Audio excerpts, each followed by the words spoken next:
that your talk. I'm very inspired when you mentioned Thank you. that actually the word survivor is not applicable to us because we are thrivers. Yes. So since then, I started to call myself a cancer driver. I think this should communicate to all the cancer survivor again. So because they are not really use this term well. If I'm not mistaken, you have battled cancer back in 2001. And so Yes. now you are 22 years of Yes. colon cancer driver. May I summary? You are a top executive in a global role with a multinational advertising agency. This one is before you have cancer, right? Then Yeah, now, before and during. before and during. Then now you are a cancer coach. So could you introduction of yourself? Thank you. So I would describe myself as a wanderer, a dabbler, a seeker, a student, a Sherpa, and a thriver. So that's a little bit about me. I'm currently in my third career. As you mentioned, my first career was in advertising for about 25 years. My second career has been as a leadership consultant and a coach, which I still do some work in that area. And my third career is as a cancer coach and the founder of Cancer Awakens. I have two children, one who lives in the US and one who lives in Rotterdam in Europe. And I am recently separated from my wife, Nilima, about a year and a half ago. I will come back to the Cancer Awakens. I watch your YouTube. You illustrate the cancer as a crab. The crab is like giving you a surprise at any time, like then can bite your hand. So then you told us that cancer is like a pet that we are taking charge of it. And can you elaborate more? Because some people will think that cancer is not a pet, is like a dangerous things that you want to really take it out from your body. They don't think that you should love the cancer itself. Yeah. Good. It's a very good question. So when I was on my journey, I realized exactly what you said, that people see cancer as a very dangerous thing. And it is a dangerous thing. It's a deadly thing, actually. But if we only look at the deadly side of cancer, then we are always going to be in fear and we are always going to be victims. So I was looking for a symbol of cancer that I could use, because otherwise it's like something that people have in their heads. But I was looking for an actual symbol. And as you know, the symbol of cancer is a crab. And that comes from the astrological constellation of Cancer, which uses the crab as its symbol. So many cancer organizations use the crab. So I figured, why don't I use the crab as a metaphor for cancer? And just like the crab has a dangerous side, but you can manage the crab if you handle it carefully and sensitively. And actually, you are the one who has the power, not the crab, not the cancer. So I wanted to use it as a symbol of empowerment and a symbol of saying that I'm now 22 years in remission. But still, just day before yesterday, I went for my annual medical checkup and I was having butterflies in my stomach, wondering what will they discover. So that means that little amount of fear and anxiety with regard to cancer. After all, my body has produced cancer once. Maybe it will produce it again. So I don't think I want to be a person who completely puts the cancer behind them. I want to make sure that I learn from that experience. So that experience stays with me. The cancer should not stay with me, obviously. But the experience of cancer and the experience of healing should stay with me. And that's why I use the crab as a symbol. I'm so amazed because for me, it's like acne. When I got acne in my face, I cannot take out it with my hand. It will more acne. Yes. Then I have to lift it and then wash it thoroughly. Then it will go by itself. This is how I illustrate. What you mean is as a pet, because it's the experience that the learning that we got. Yeah. Yes. How about you share about your cancer journey? How was your symptoms, and do you know what caused your cancer? I didn't have any symptoms. And so my cancer was diagnosed as part of a routine medical checkup. And I was very lucky because I had been postponing that medical checkup for a long time. But my secretary forced me to go for that checkup. And in that checkup, I was diagnosed with anemia, which is low red blood. And instead of just giving me some iron tablets, the doctors decided to actually check what was going on with me. And after about 2 months of running various tests, as a last resort, they did an endoscopy. And then they suddenly discovered that I had 2 tumors. So that's the way I was diagnosed. My journey in a nutshell is that I went through surgery. I was lucky that the surgery was successful. This was in London. After that successful surgery, the doctors gave me the choice of whether I should take preventive chemotherapy or not. This is quite unusual. So after doing a lot of research, I decided not to take chemotherapy because it didn't really seem to make much difference in the statistics. But I don't recommend that for others. You must do your research. You must take the doctor's advice. You must look at all the statistics. And only then must you decide whatever it is you want to decide. And when I discovered that I had cancer, my surgery was successful, I didn't want to take chemotherapy. That's when I went into the whole complementary and holistic medication space. And so I was first referred to a traditional Chinese medicine doctor. And he's the one who taught me that actually most illnesses happen because of low immunity. And so when you say what could have caused my cancer, you can never specifically say what caused your cancer. But in many, many cases, one of the signs that is that you will have low immunity. So if you have chronic low immunity, then all kinds of illnesses can happen, including cancer. That is what we have learned in our work. So I don't know whether it was my lot of travel that caused my low immunity or whether my emotional condition that caused my low immunity. I have theories, but I cannot put my finger on it. All I can say is I must have had low immunity, which is why the cancer took hold in my body. Yeah, I think so many things that can cause the low immunity. How was your transformation before and after cancer? Well, I would like to think that I'm a better person after my cancer. In many ways, I changed my lifestyle, I changed my career, I changed our family circumstances, where we were living, etc. I began to be much more interested in the field of holistic and integrated medicine. I began to be much more interested in psychology, personal growth, transformation, spirituality. And I practiced and tried all of these things for myself. So in a nutshell, I would like to think that, I became a better person after my cancer. Now, you don't know me before my cancer, so you can't compare. But people who know me before and after sometimes say that you're a different person, at least after your cancer. And I think in a good way. Yeah, so much lesson that we got from cancer. So it changed us to be a better person. How did you manage to stay positive during the toughest part of your journey? I was not always positive.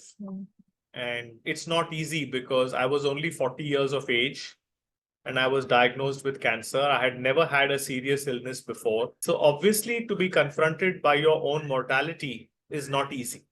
And so I used to go through ups and downs in my moods and so on. But I was very fortunate that I had extremely good help in my early days.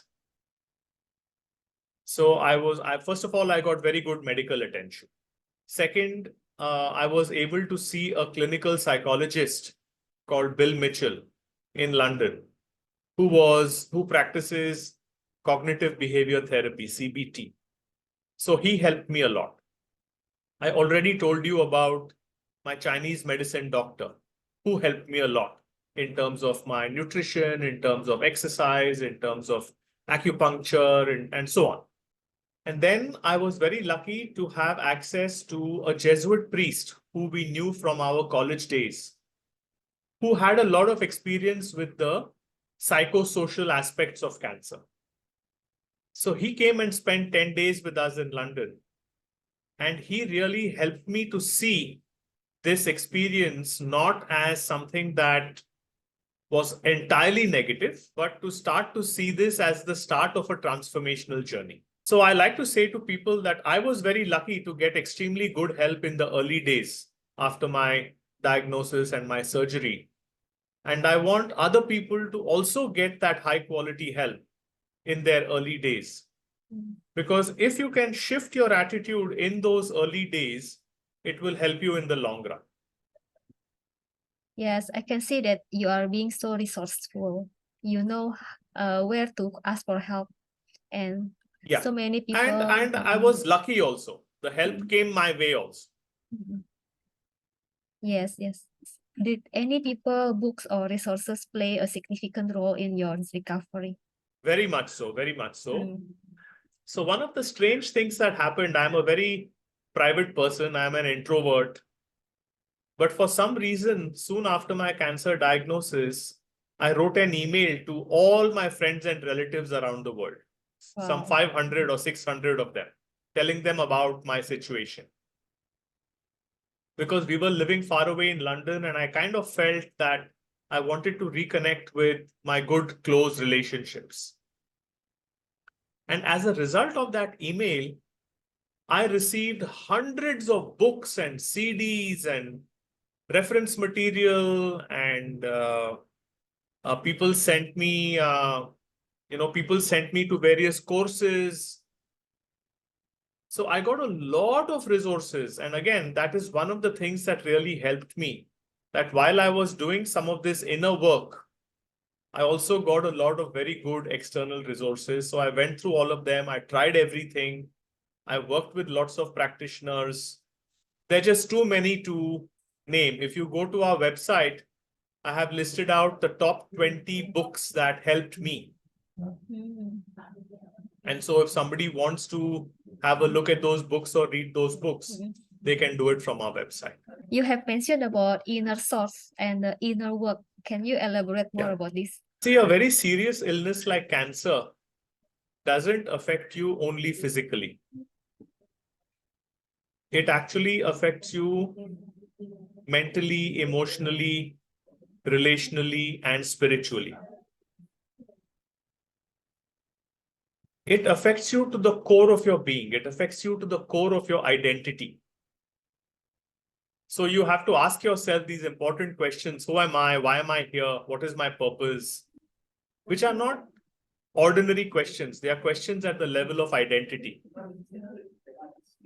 And I would describe the healing journey from cancer as a journey where you have to deconstruct your identity and you have to reconstruct it afresh, as if you're a new person.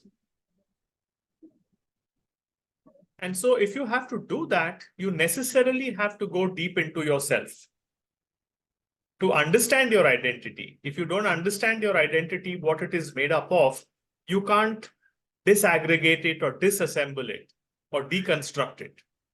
And only then can you reconstruct it anew and afresh. So in my experience and in the work that we do, doctors can take care of all the medical side of it. Maybe your holistic practitioners can take care of the herbal medicine and nutrition and these kinds of things. But nobody can do your inner work for you.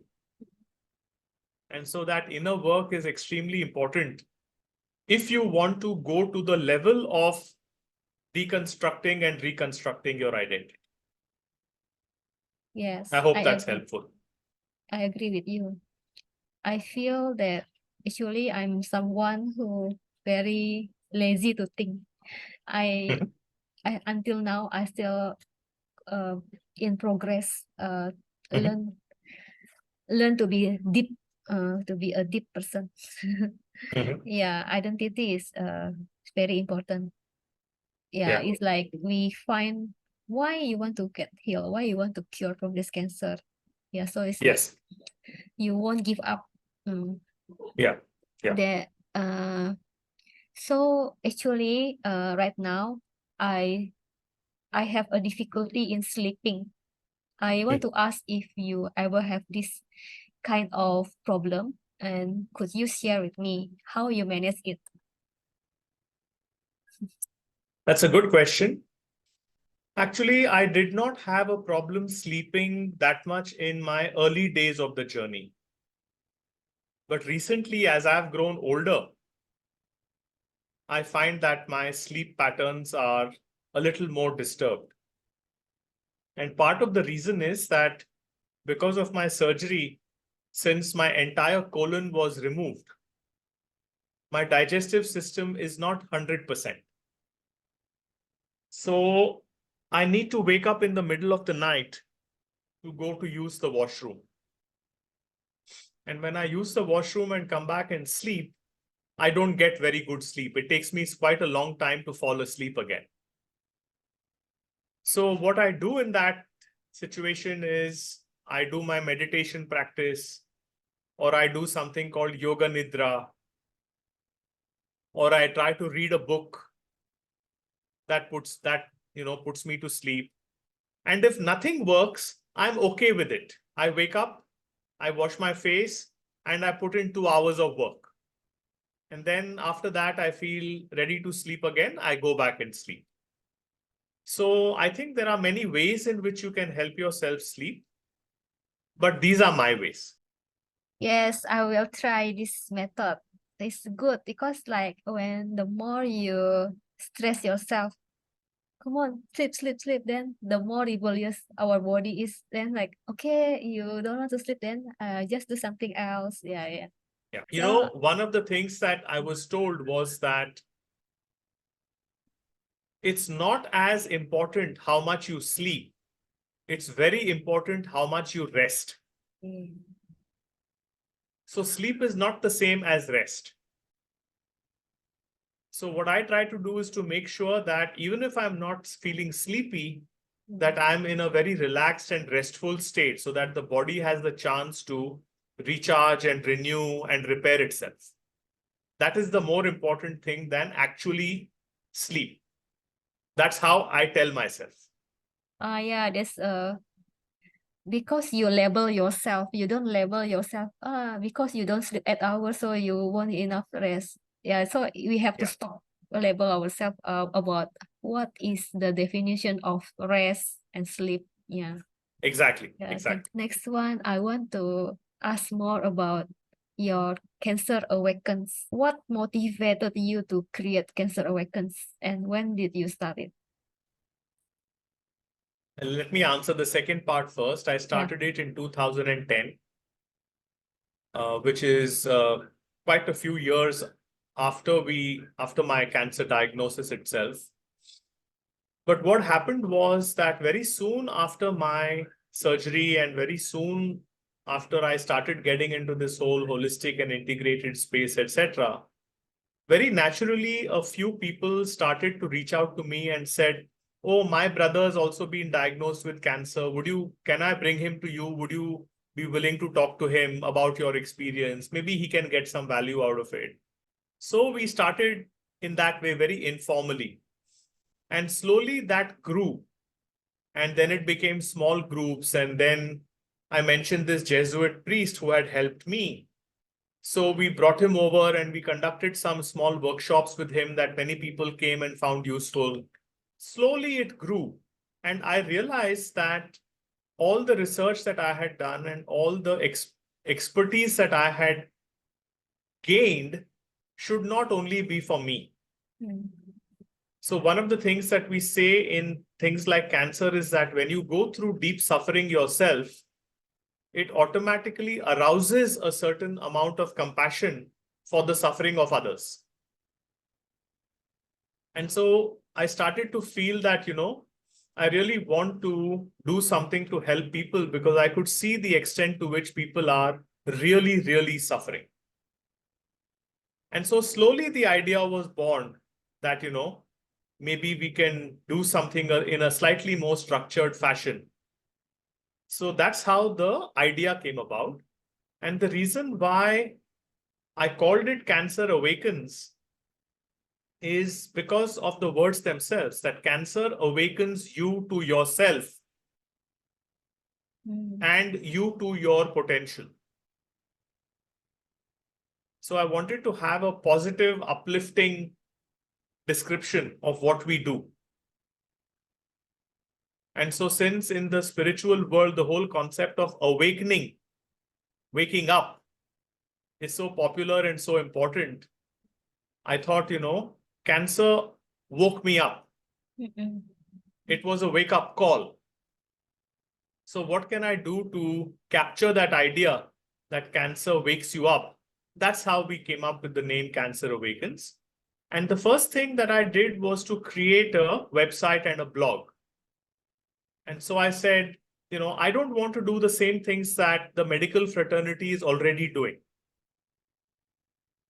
And also in the holistic and integrated space, there isn't one place where you can get good quality, well-curated information about the holistic and integrated approach.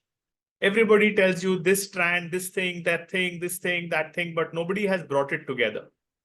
So I said, what if we create a really useful resource that people can go to, people can find out, they can ask better questions of their oncologists, they can ask better questions of the practitioners they are working with. They don't have to search the internet and find all kinds of confusing and contradictory information. So that was the motivation behind creating Cancer Awakens. And then I realized that just being an advocate and just giving information is not enough for me. I want to actually help people, like I was already doing. That is how we slowly set up the program, the coaching program, under the auspices of Cancer Awakens. But the program is more than just information. It's about how you can actually help yourself. Yes. I'm definitely I feel inspired by you say that before we get cancer, actually we are sleeping. So cancer helped me to wake up, to find my full potential, that actually I'm more capable than what I am before I have cancer. So cancer make me more shining. Yes. And then Well said. Then I feel that you you want to pay it forward of people who has been helping you. So you also want to pass it on to someone else who need your help. Yeah. Yes, Then, absolutely.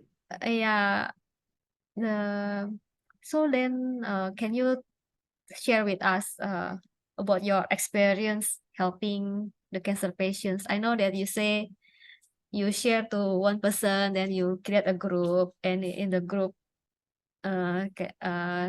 can help other cancer patients. Then your experience in helping, I think a lot of cancer patients you have helped before. Then you have created a program also. Then maybe like one significant you can remember you have helping the cancer patient that make you joy, and that this experience can help others also. So in the year 2013, we wrote our book called My Cancer Is Me,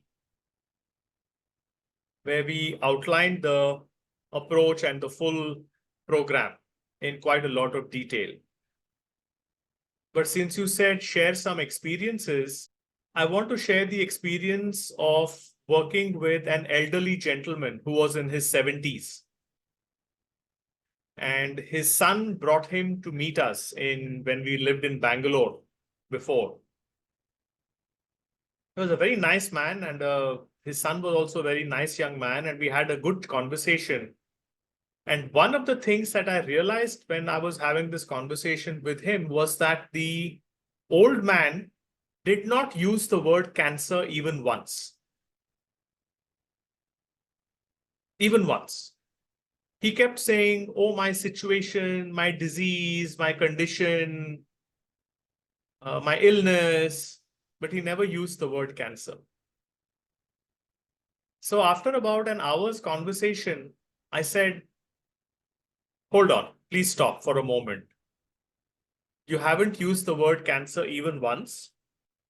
I want you to say to me clearly and loudly, I am so and so, I have cancer. he could not say it. Because his conditioning was so strong. He was in such a strong state of denial. And I made him say it. And when he said it, he burst into tears. Right? So that was a cathartic moment where he accepted for the first time that he had cancer. So one of the experiences that I want to share is that unless there is this deep level of acceptance, it's very difficult to heal from cancer.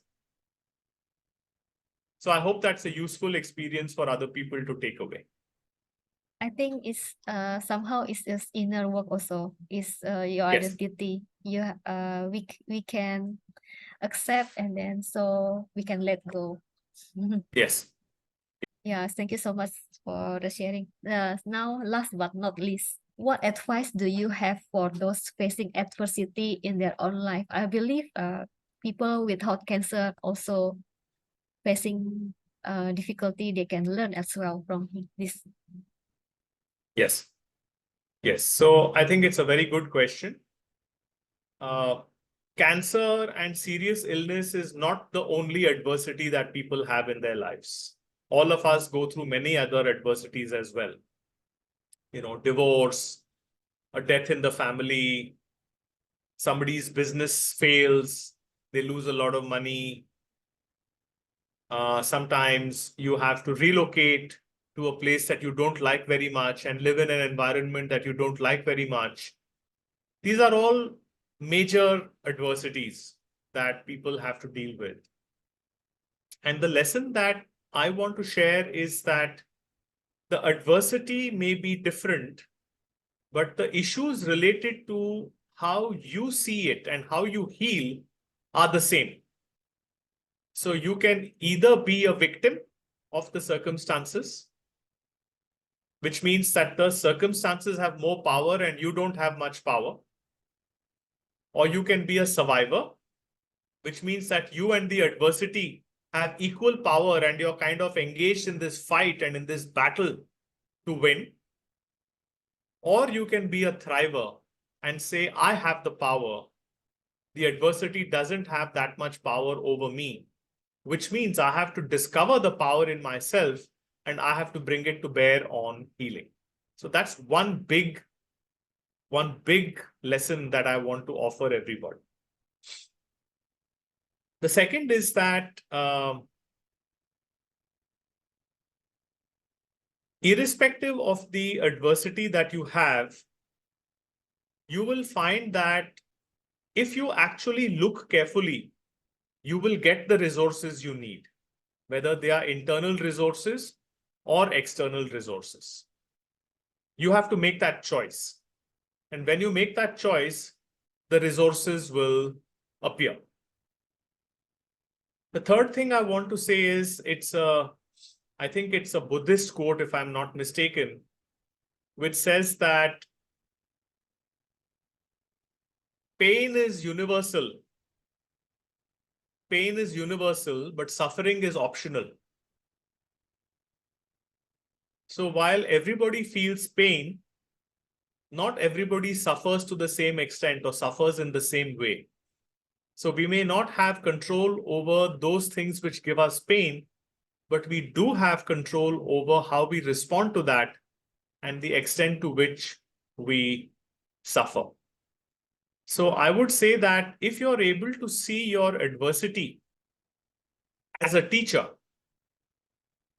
if you're able to see your adversity not as something that's happening to you, but as something that's happening for you,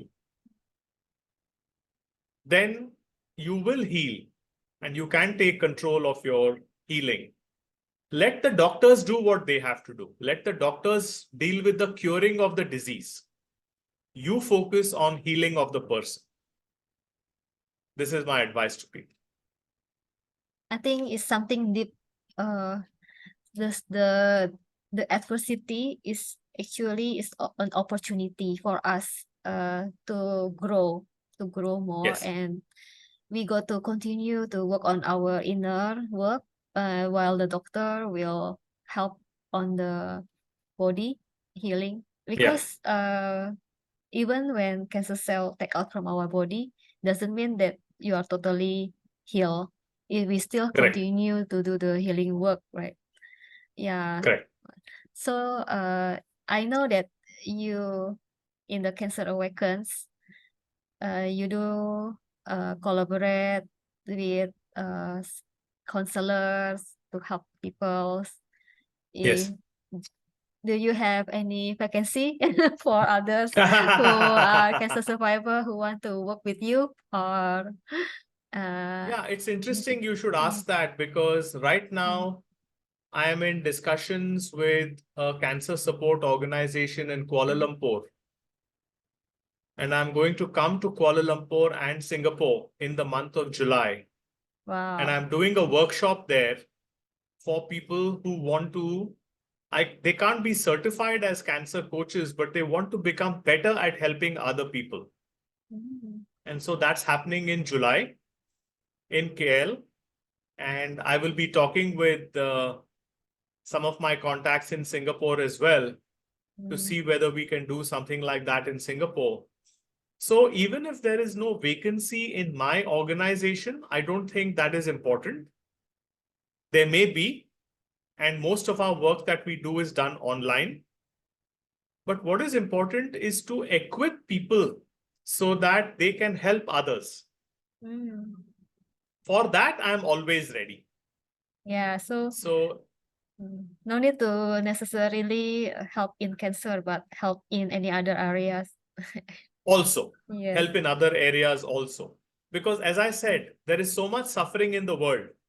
If we can do something to reduce that suffering and minimize that suffering, that is obviously going to be good for everybody. Yeah, but as what you say, actually suffering is also good for us. It's awaken us. If you, Yeah. yes, if you look at it in the right way. Yeah. If you look at it in the right way. Thank you, Mr. Vijay. I feel more empowered and more positive now after talking with you.